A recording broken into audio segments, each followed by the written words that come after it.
Hi, guys. You're late. Couldn't help it. Yeah, I'm doing your filing. I don't like to do filing when it's my filing. When it's your filing, I hate it.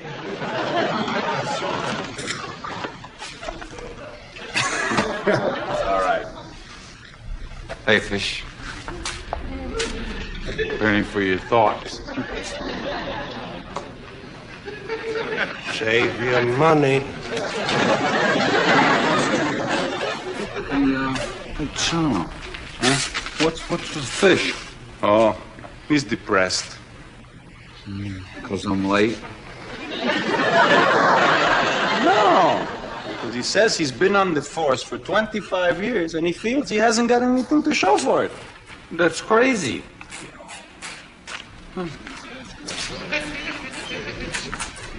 Hey, you know, Fish, I really envy you. I mean, you got a steady job, you got a nice retirement plan, and you got a wife who's always gonna be there.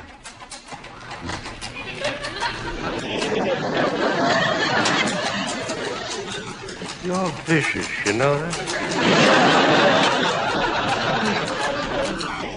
Morning, Harris. Sorry I'm late. It's okay with me, man. No, Harris, you're amazing the way you can sit there and type without even looking at your fingers. It's simply a matter of mind control. Yeah? You carry on a conversation, too, huh? Yeah, you see, one section of my brain is typing out this very simple, routine arrest report. Huh? The rest of it's talking to you. Yeah, but you make it seem like a snap. It's okay with me, man. It's simply a matter of mind control.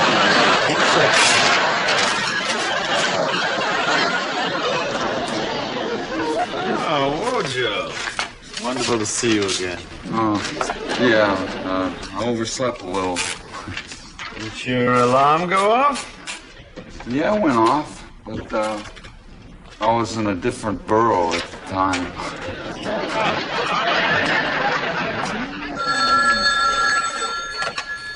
12th Precinct Detective, Sergeant Amengual speaking.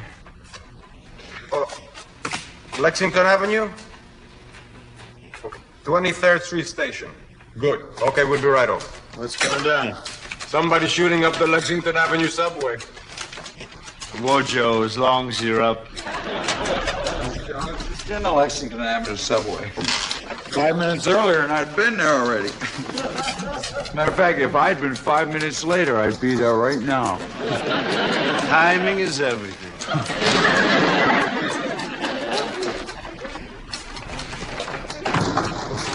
Barney, have I ever told you that you should be proud of yourself?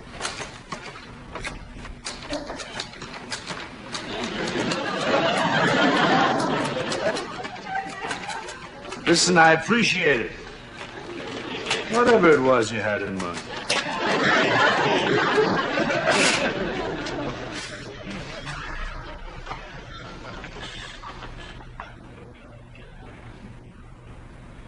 You know, I like it when it's all peaceful and quiet like this. You listen real careful, you can almost hear a stream trickling down a mountainside.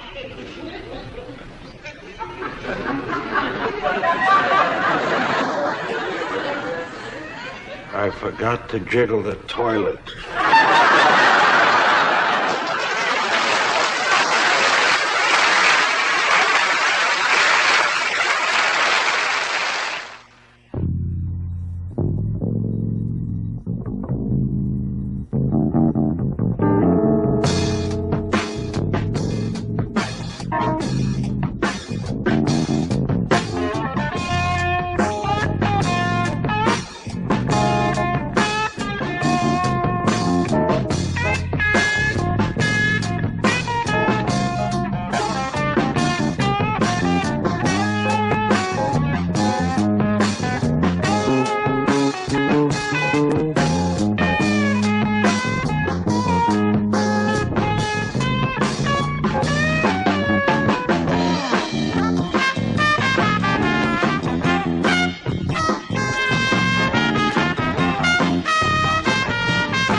I'll type it up, Wojo. Hold it right there. I'm not sorry I did it. I suppose they go easier on you when you're sorry, but I'm not. Mr. Lindquist, you want to hang around here for a minute? I'll take your statement. Be right back. I have never seen anything like it in my life. Like what? He shot a candy machine in the subway. To death. You deserved it. The thing is, Fish, I can't understand what he did. You know that frustration? You can't go around shooting things that frustrate you. Man would wind up alone. All right, Mr. Lindquist, we're going to need your full name, please. Lindquist, comma, Francis Smart. Thank you, Mr. Lindquist. We should zip right through this, huh? Harris, take a run over to the 24th Street Fire Station's engine company 51. Oh, beautiful. It's almost lunchtime. They do some fine cooking over there. Really? Oh, yeah. Occasionally they burn something. We've had 6 fires in the last 4 days, all suspicious origin. Take Wojo with you. Okay. Don't have time for a cup of coffee? You would have if you hadn't been late. Doesn't make any sense. I was late this morning. I'm not late now. Logic is on your side. The captain ain't. Follow me, please.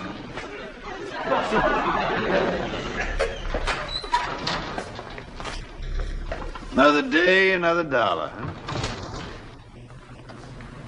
Exactly what I've saved.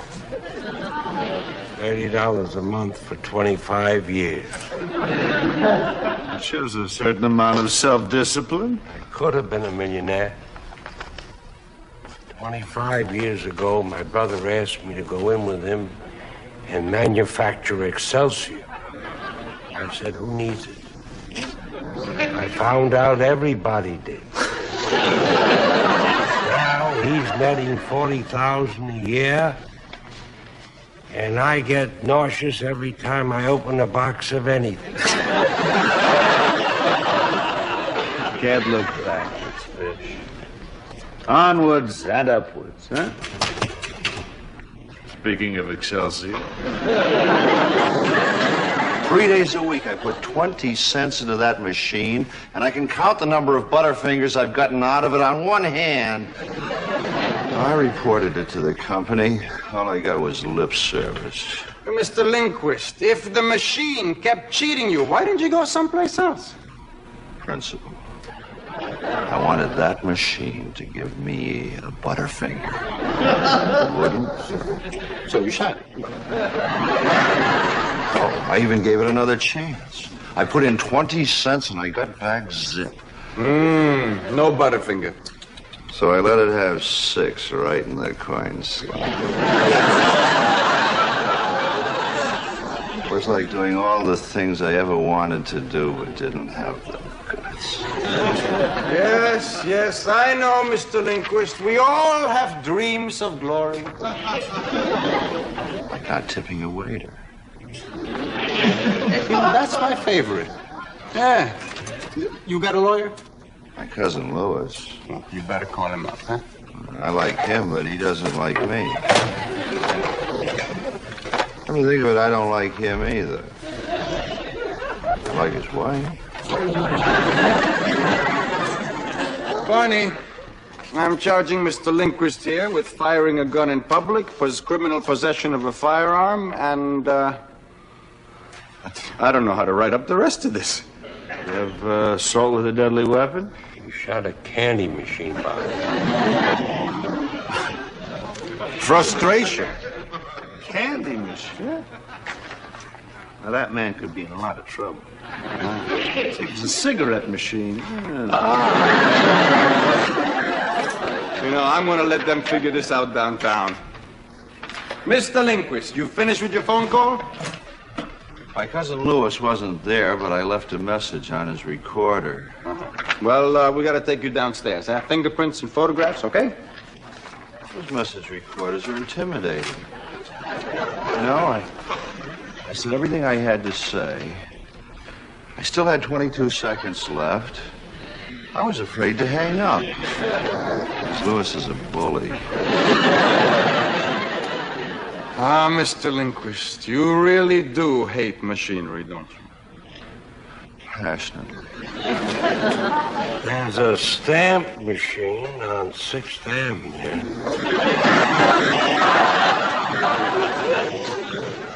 I'd like to put a contract out on.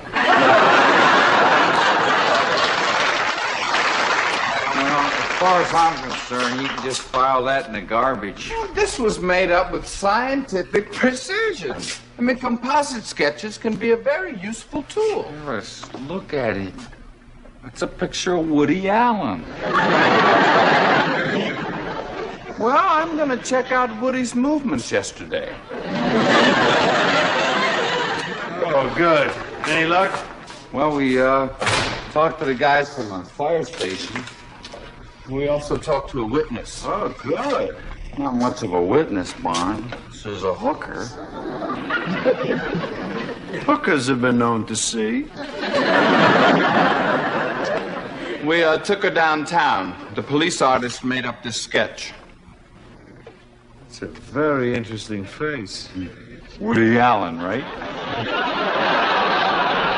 It's more like a young Albert Einstein. Oh, don't worry. I'll check him out, too. Hello, Fish. Hardiman. Again? Again. What do they take this time? $214 in cash and 3 bottles of scotch. Thank God they were on special. Coffee? Help yourself. Hello, boys. Hello, Mr. Carterman. Again? Like clockwork.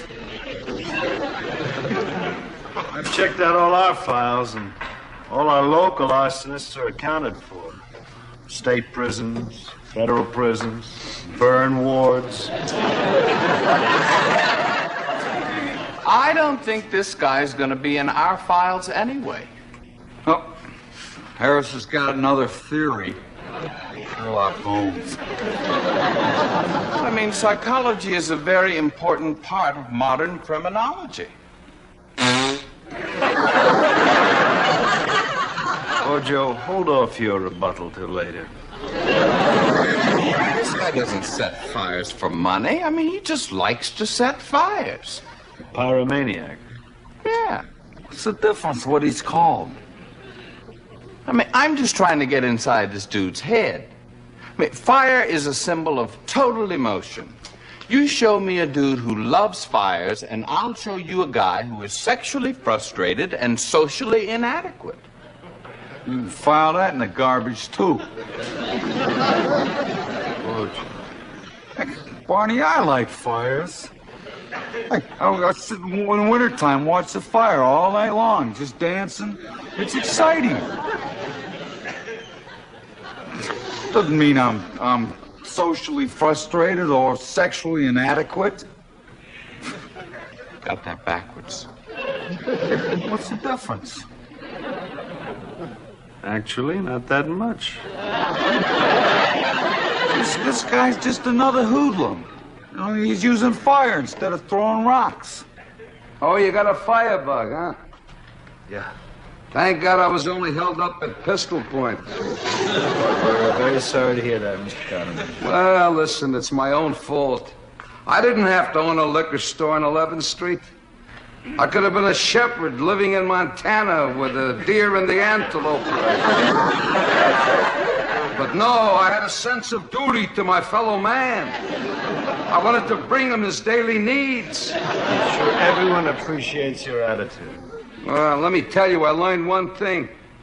Bread cast upon the water gets soggy and it sinks. Carterman, I need details. 3 kids with a gun came in and said, "Stick 'em up." That's all they said? There was nothing to discuss. It was perfectly clear. What do they look like? The same.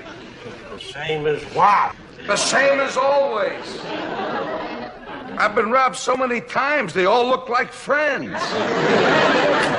All right, Wojciechowicz, if you have no objections, we're going to use Harris's analysis as a jumping off point. Let's make copies of this thing and circulate it in the neighborhood. Right. Where? I would suggest porno theaters and bookshops. I mean, there's a supermarket of erotica on 10th Street for your one-stop shopping. And check the local bars and the massage parlors. Well, don't get too wrapped up in your work. Yeah. Hey, would you get some copies made, and I'll make out the itinerary.